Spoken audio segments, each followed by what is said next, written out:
Hello everyone, welcome to the ichimokucharts.com hourly analysis for the S&P 500 for Tuesday, April the 5th, 2011.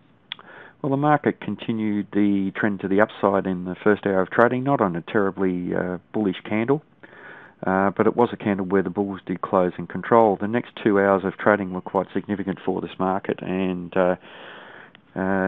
set the market on a bullish path up to test the resistance up at 1338. Two very bullish candles with the buyers making very significant net bullish progress. As we traded up there, however, we had a Harami reversal, or potential Harami reversal pattern, and then a couple of hours later the market did actually change trend to the downside with some very bearish candles that almost matched the bullishness that we had in the market to the upside. Now, we did see the market find support at the Kijun-sen in that final hour of trading. You can see the small shadow on the bottom of the candle. Now, it's a red candle for that final hour of trading, so the bears did make net bearish progress, and the bears did close the market with some sort of control, although only a minimal amount of control. They did, however, lose commitment as the market tested down around the Kijun-sen.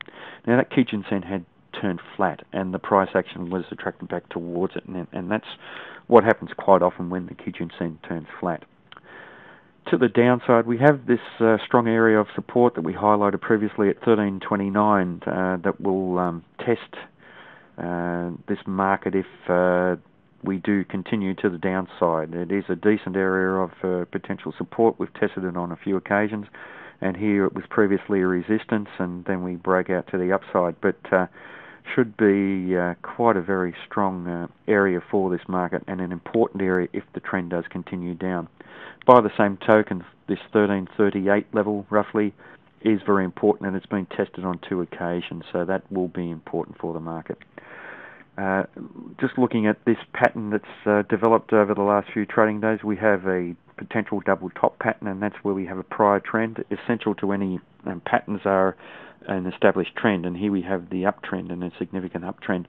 We had 2 peaks with an intervening trough here. Here's the first peak, the second peak, and confirmation of this pattern will be a close down below the lower barrier at the lower peak, lower trough, which is at roughly 1329. So that makes this support even more important for this market.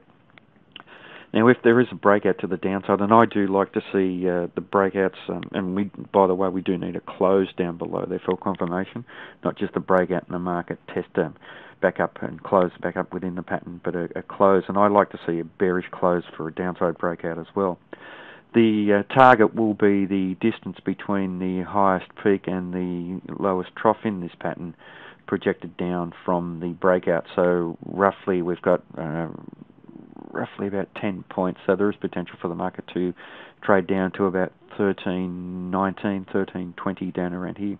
Now, if we do break out, we do have solid support down below. So the first area is around 1325, and we can see here that the market held as support there previously. We have a previous area and 3 areas are roughly around the same level, around the 1320 mark and just above.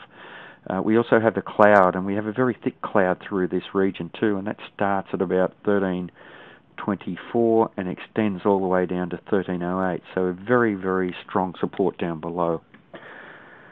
Now, in Ichimoku charts terms, the market is trading above the cloud, so we have an overall positive bias. We are trading just above the Kijun-sen, which means that we're bullish, but only just, pretty much neutral in the medium-term time frame, and now bearish in the fast-term time frame because we're trading down below the Tenkan-sen.